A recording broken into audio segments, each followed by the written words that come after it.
바울은 이제 구체적인 삶의 부분을 이제 소개하고 있습니다.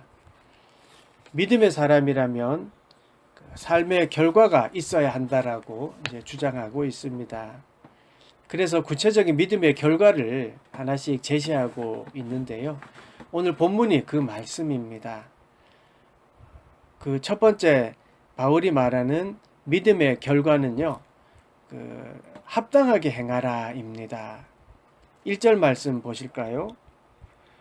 그러므로 주 안에서 갇힌 내가 너희를 권하노니 너희가 부르심을 받은 일에 합당하게 행하여. 아멘. 부르심을 받은 일에 합당하게 행하여. 그렇죠. 우리는 주님에게 부르심을 받았고 구원함을 입었습니다. 그 구원함을 안다면 그 받은 은혜에 합당하게 살아야 된다는 말씀입니다. 예수님께서 내 죄를 용서해 주셨음을 알았다면 나도 용서하는 그 너그러운 마음을 갖고 살아야 하지요. 그래서 은혜가 감사하면 그 은혜에 감사할 뿐만 아니라 그 은혜를 나누어 줄 알고 또 하나님의 따스함이 그 사랑이 느껴진다면 그럼 그 사랑을 나누고 또 사랑하면서 사는 거지요.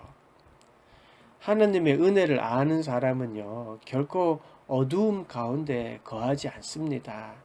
왜냐하면 하나님은 빛이시기 때문입니다. 하나님의 사랑을 아는 사람은 그렇게 빛 가운데 거합니다. 그렇게 빛 가운데 거하는 것, 그게 합당한 삶이지요. 합당한 거죠. 당연히 합당한 거지요. 합당하다는 헬라어는요, 그 뜻이 적당하게 혹은 뭐 경건함이란 의미를 쓰일 때 사용되는 단어입니다. 그래서 영어에서는요, worthy, worthy 이 단어를 표현했는데요. 이게 worthy라는 단어는 뭡니까? 뭐뭐할 자격이 있다라는 뜻이지요. 그러니까 그리스도인으로서의 그 자격을 잘 가지고 살아라는 겁니다. 그러니까 그렇다면 합당하게 행한다는 것은 무엇입니까? 믿는 자로서 그 삶에 자부심을 가지고 살아라는 겁니다. 하나님의 자녀로서의 자부심. 뭡니까? 하나님이 나를 사랑하신다. 하나님이 나를 택하셨다. 이걸 믿고 사는 겁니다. 이렇게 믿고 사는 데 있어서 한 가지 조심해야 될 거 있죠. 늘 이야기하는 교만입니다. 그래서일까요? 바울은 11절에서 그 갈등의 빌미가 되는 것들을 열거하면서 또 교만을 물리치고 이게 말뿐만 아니라 내적인 어떤 일치, 내적 일치를 강조하고 있습니다. 이렇게 공동체는요, 각각의 직분이 있잖아요. 그래서 바울이 보면은 몇 가지 드러나는 직분들을 이야기해요. 보세요. 사도, 선지자, 복음전도자, 목사, 교사의 직분을 이렇게 언급하면서 이 직분은 뭐 특별한 것이 아니다. 모두가 그리스도의 몸을 세우기 위함이다라고 말씀하고 있습니다. 그러면서 그 부르심의 이유가 뭐 누구는 특별하게가 아니라 다 그냥 직분에 따라 각기 그냥 다른 일을 할 뿐이라는 것을 알려주고 있지요. 교회 공동체는 잘 알다시피 많은 직분들이 있습니다. 드러나는 직분도 있고 또 드러나지 않은 그런 봉사하는 직분도 많이 있지요. 근데 그 직분들에게 그 자기에게 맡겨진 일들에 합당하게 행하라는 거죠. 그러니까 무슨 말이냐 하면 직분을 감투인 양 여겨서 권력으로 삼거나 혹은 뭐 그 반대로 뭐 나는 천한 직분이야 라고 생각해서 스스로 낮은 자존감으로 살아가는 것, 그건 잘못되었다라는 것을 말하는 것입니다. 만약에 어느 공동체에서 직분이 감투가 되고 낮은 직분으로 인해서 부끄러워한다면 그것은 올바른 공동체가 아니겠지요. 이렇게 각자에게 맡겨진 직분을 잘 감당하고 또 우리가 온전하게 하여서 봉사의 일을 행하여야 하는데 그 봉사의 일을 하는 이유가 바로 그리스도의 몸인 교회를 세우기 위함입니다. 12절에 성도를 온전하게 하여라고 했지 않습니까? 그러니까 온전하게 해서 봉사해야지 몸을 세울 수 있다라는 겁니다. 표준 세번역에서는 성도를 준비시켜라고 번역을 했습니다. 그러니까 우리가 잘 준비해서 봉사의 일을 함으로 그리스도의 몸된 교회가 세워져 가는 거지요. 우리가 교회 공동체에서 직분을 감당하는 것은 이렇게 교회를, 몸된 교회를 세우기 위함입니다. 직분에 맞게 살아라 라는 어떤 그런 좁게 해석해서는 안 됩니다. 오늘 말씀은요, 믿는 자는 넓게 볼 줄 알아야 합니다. 넓게 보면 어떻습니까? 모든 믿는 자들이 하나님 나라의 백성으로 만들어져 가고 살아가는 거지요. 나만 잘 되고 우리 교회만 잘 되고가 아니라 온 지구 전체, 온 인류가 하나님의 백성으로 세워져 가고 몸된 그리스도의, 머리인 그리스도의 몸된 교회로서 그 하나님 나라를 만들어가는 과정에 있는 거지요. 그러니까 내가 맡은 직분 내 것만 잘해야지, 이건 너무 좁게 해석하는 겁니다. 직분에 맞게, 그러니까 각자 그 직분에 맞게 살아가는 것, 이건 서로의 존재를 인정해 주는 거고 존재의 소중함을 아는 겁니다. 그렇잖아요. 내 일을 내가 너가 될 수 없고 너가 내가 될 수 없는 거예요. 그렇지 않습니까? 손가락이 발가락이 될 수 없고 그런 거하고 똑같은 거지요. 그러니까 서로 존중하고 서로 사랑하며 살아가는 것, 이게 교회 공동체에서 배우는 거고, 그게 하나님의 자녀 되어가는 과정이고 하나님의 백성이 되어가는 과정입니다. 이렇게 서로를 존중해주고 서로 다른 인격들이 만나서 하나님을 중심으로 예배드리고 하나님을 찬양하고, 또 각기 다른 모습들이지만 한 분 하나님을 찬양하고 한 분 예수님을 사랑하는 것, 이게 바로 교회 공동체의 모습이고, 서로가 연합되고 연결됨으로 말미암아 생겨지는 일들이 바로 이 한 분 하나님을 믿음으로써 나타나는 결과입니다. 그래서 온전하게 하여라고 했습니다. 온전하게 하여, 주의 몸된 교회를, 봉사의 일을 하라는 거죠. 헬라어 쓰임에서는 온전하다라는 거를요, 그 외과 의사가 부서진 뼈를 이렇게 바로 잡는 거, 이럴 때 온전하다는 헬라어 단어를 쓰고요. 그 헤어진 그물 있잖아요. 낚시하다가 그 낚시 그물을 다시 원래대로 만들 때 이 온전하다라는 단어를 쓰는 거예요. 그러니까 죄인인 우리가 하나님 앞에 다시금 회복되어지고 하나님의 자녀로 다시 만들어지는 과정, 이게 온전하여지는 거예요. 그 온전하게 해서 주의 일을 감당하는 겁니다. 내 욕심에 따라 어떤 일을 행하는 것은 잘못되는 것이죠. 내가 지금 여기에서 여러분 예배하고 있는 이 모습이 믿음의 공동체에 도움이 되고 있다면 그게 바로 합당하게 행하는 모습입니다. 여러분의 삶의 자리에서 정말 그 자리에서 묵묵히 지켜서 그 일들을 해 나가는 것, 그게 합당하게 해 나가는 거지요. 그렇다고 해서 여러분 아주 나쁜 짓을 하면서 사는 건 아니잖아요. 혹은 전화 한 통 해주는 그 위로의 말 한마디가, 그게 하나님이 나에게 감동을 주셔서 하게 되고, 그 누군가 그 전화 한 통으로 감동을 받았다면 그게 합당하게 행하는 거지요. 혹은 내키지 않더라도 내가 그리스도의 사랑으로 용서하면서 품어줄 수 있는 것, 정말 하기 싫지만 그리스도의 사랑 때문에 품어주는 것, 이게 바로 합당하게 행하는 겁니다. 두 번째로 바울은 믿음의 결과로서 서로 하라라고 말합니다. 그 용납하는 것이 바로 믿음의 결과라는 거지요. 2절 말씀입니다. 모든 겸손과 온유로 하고 오래 참음으로 사랑 가운데서 서로 용납하고. 아멘. 서로 용납하고. 공동 번역에서는요, 너그럽게 하다라고 했습니다. 국어사전에 용납하다는 정의는요, 너그러운 마음으로 남의 말이나 행동을 받아들임입니다. 남의 말을 받아들이는 것. 헬라어는 견디다, 고통을 당하다라는 의미를 가지고 있습니다. 고통을 당하다라는 말씀에 참 맞다라는 생각이 들더라고요. 사실 너그러운 마음에는 고통이 따르잖아요. 그렇지 않습니까? 누구 옆집에 아이가 집에 놀러 와서 아끼는 그릇을 깼어요. 그러면 여러분 어떻게 합니까? 너그럽게 괜찮아 라고 말하잖아요. 이게 얼만데? 이게 얼마짜린데? 엄마 불러와! 뭐 이렇게 하지는 않지 않습니까? 너그럽게 속은 아프지만 너그럽게 괜찮아, 너 다친 데 없니? 라고 하는 거, 이게 너그러움입니다. 여러분 용납하십시오. 어떠한 일, 마음에 상처가 되고 생각만 해도 막 억울하고 그런 일들이 있습니까? 용납하게 해달라고 기도하십시오. 하나님은 하실 수 있습니다. 또 하나님이 그 마음을 주십니다. 너그럽게 대하십시오.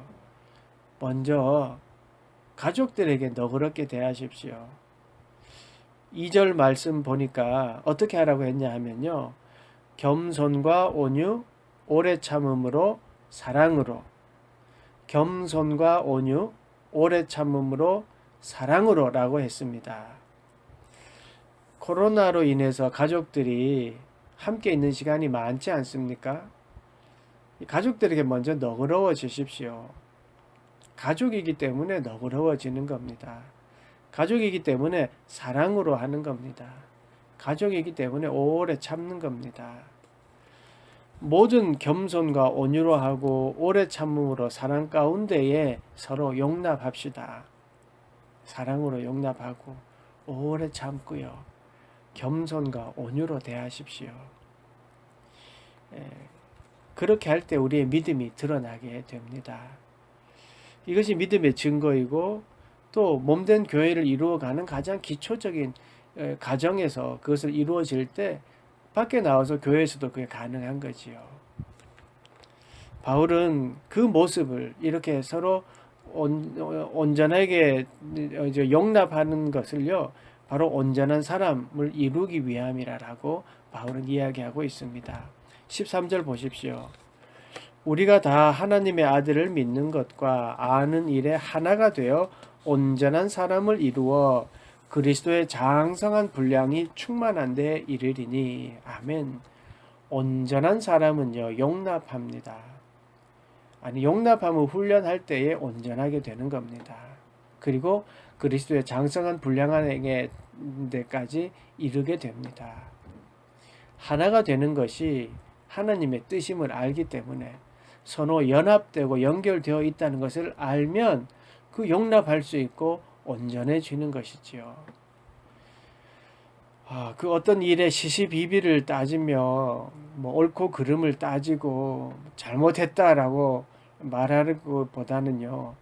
그리고 어떤 일들에 있어서 상처를 주는 것보다 혹 내가 품을 수 있다면, 그것을 내가 품을 수 있다면 품는 것이 그리스도의 장성한 분량에 이르는 길이라고 바울은 우리에게 알려주고 있습니다. 세 번째로 바울이 말하는 믿음의 결과는 힘써 지키라입니다. 힘써 지키라. 3절 말씀 보시겠습니다. 평안에 매는 줄로 성령이 하나 되게 하신 것을 힘써 지키라. 아멘. 뭘 지키라가 했습니까? 성령이 하나 되게 한 것을 힘써 지키라고 했습니다. 너그럽게 용서하고 또 그렇게 해서 하나가 되고 또 스스로 믿음에 합당하게 행함으로 말미암아 또 공동체가 하나가 되고 가정이 하나가 된 것, 그것을 지키라는 겁니다. 성령 하나님이 용서의 마음을 주셔서 내 마음이 평안해진 것, 그것을 지키라는 거예요. 다시금 그 마음을 막 일으켜가지고 다시 막 분하고 억울한 마음을 되살리려는 것이 아니라 평안해 주신 그 평안의 마음을 잘 다스려서 지키라는 것이지요. 성령이 그 지킬 수 있도록 도와주십니다. 그래서 그것을 평안에 매는 줄로라고 했습니다. 평안의 마음으로 우리를 딱 묶어서 그것을 지키도록 도와주는 것이죠.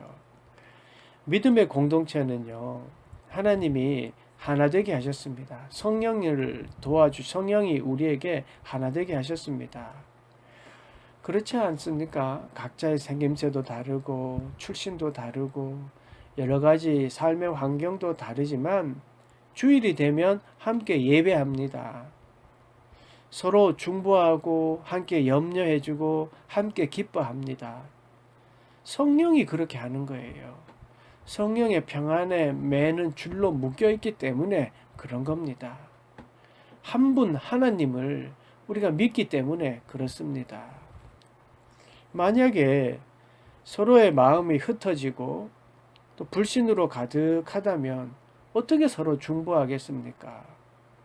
내 치부를 드러내놓고 이걸 위해 기도해 주십시오 라고 어떻게 그렇게 하겠습니까? 함께 예배하기 때문에 한 분 하나님을 함께 믿고 있고 또 성령의 매는 줄로 묶여 있기 때문에 우리가 어려운 점을 함께 나누고 기도하고 또 그것이 해결되면 함께 기뻐하는 것이지요. 함께 하는 것에 대해서 기쁨이 있고 예배 드리는 것에 사모함이 있고 서로 보고 싶고 이게 바로 믿음이고 그게 하나님이 기뻐하시는 은혜라고 하는 겁니다. 그 은혜를 지켜나가는 거지요. 함께 지켜나가는 겁니다.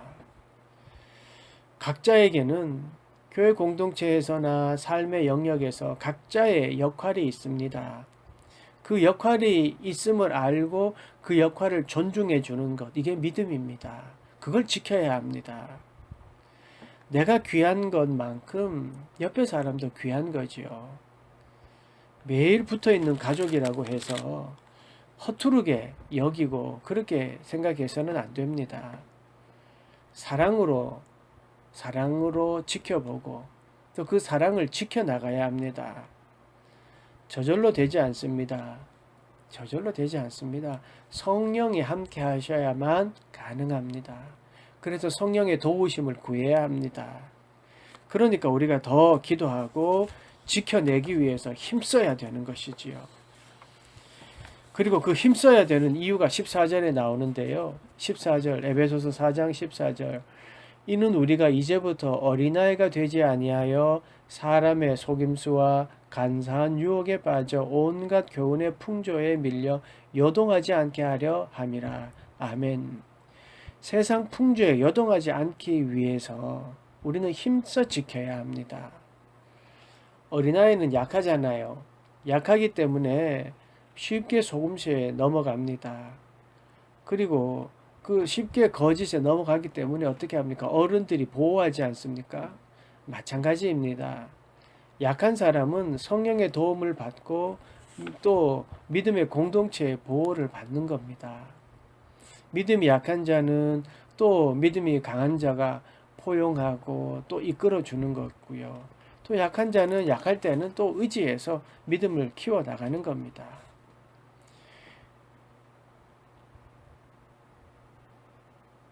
그래서 믿는 자들은 힘써 지켜야 합니다. 그리고 잘하길 힘써야 합니다. 15절 말씀 보시겠습니다. 오직 사랑 안에서 참된 것을 하여 범사에 그에게까지 자랄지라. 그는 머리니 곧 그리스도라. 아멘. 그리스도의 장성한 분량에 이르기까지 자라나야 합니다. 구체적인 자라남의 모습을 또 16절에서는 구체적으로 이야기하는데요. 그에게서 온 몸이 각 마디를 통하여 도움을 받음으로 연결되고 결합되어 각 지체의 분량대로 역사하여 그 몸을 자라게 하며 사랑 안에서 서로 세우느니라. 아멘. 여러분, 연결되고 결합돼요. 몸의 각 마디가 서로 연결되고 결합되어 각 지체가 그 분량대로 역사한다라고 했습니다. 발의 강함을 가지고 머리가 그렇게 하려고 발이 벽을 쾅 차는 것처럼 머리가 쾅 차면요 머리 깨집니다. 각 분량대로예요. 발이 강하니까 강한 것을 찰 수 있는 거지요. 각 분량대로 서로 도움을 받아 연결되고 결합되어서 온전하게 되는 겁니다. 여러분 발톱이 없으면요 쩔뚝쩔뚝 잘 걷지 못합니다. 발톱은 발톱의 역할을 하는 거죠. 서로 연합되고 연결되어 있기에 가능한 겁니다. 믿음의 공동체는 이렇게 서로 연결되고 결합되어 있습니다. 그리고 서로 분량대로 역사합니다. 그래서 자라나게 되는 거지요. 그리고 사랑하게 됩니다. 믿음의 결과를요, 바울은 합당하게 행하고 서로 용납하고 힘써 지키라고 했는데, 이게 바로 연결하고 결합되기 위해서 그렇습니다. 우리는 각자의 분량에 따라 연결되어 있습니다. 각자의 분량에 따라 그 역할을 행해야 하는 것이요. 근데 그것을 부정하고 연결되어 있고 결합되어 있다는 걸 부정하고 나만 잘해야 되겠다라고 한다면 이게 참 이상하게 되는 거예요. 우리 몸에 손만 자기가 잘났다고 해서 모든 것을 손으로 다 하려고, 걷는 것도 손이 하려고 하고 먹는 것도 손이 하려고 한다고 해보십시오. 그거는 이상한 거잖아요. 근데 그게 아니라, 그래 손은 손의 역할이 있고 발은 발의 역할이, 나는 그 일에 충실히 행하겠다, 내 분량에 따라 결합되고 연결되어 있음을 알고 열심히 살아가겠다, 이게 하나님이 원하는 모습이고, 그렇게 각자의 역할을 충실히 행할 때 우리는 그리스도의 장성한 분량에까지 이르게 됩니다. 우리의 머리는 예수 그리스도이시고 우리는 각 지체입니다. 각자의 분량에 따라 맡겨진 그 일들을 열심히 행하는 것, 그게 바로 하나님의 백성으로서의 삶입니다. 합당히 행하고 서로 용납하고 힘써 행하십시오. 그러면 주님께서 믿음의 공동체 안에서 서로 연결되고 결합되어서 우리의 믿음이 온전해지고 장성한 분량에까지 이르게 됩니다. 우리 함께 열심히 신앙생활하고 또 함께 서로 나눔으로 인해서 장성한 분량에 이르도록 노력하는 그런 우리 모두가 되기를 간절히 축원합니다. 기도하겠습니다. 하나님 아버지, 우리에게 믿음의 공동체를 허락하시고 또 하나님의 백성으로서의 삶을 살아가도록 하시니 감사드립니다. 우리의 삶이 하나님 주신 부르심에 합당하게 행하게 하시고 우리 공동체와 가족들을 서로 용납하게 하시며 이를 서로 힘써 지켜나가는 우리 모두가 되도록 하나님 도와주시옵소서. 어려운 가운데 있는 모든 이들에게 하나님 찾아가 주시옵시고 병환 중에 있는 자들에게도 하나님 찾아가 주셔서 치유의 손길을 베풀어 주시옵시며 회복과 또한 그 삶의 어려움들을 해결받는 놀라운 일들이 또한 일어나도록 도와주시옵소서. 예수님의 이름으로 기도드리옵나이다. 아멘.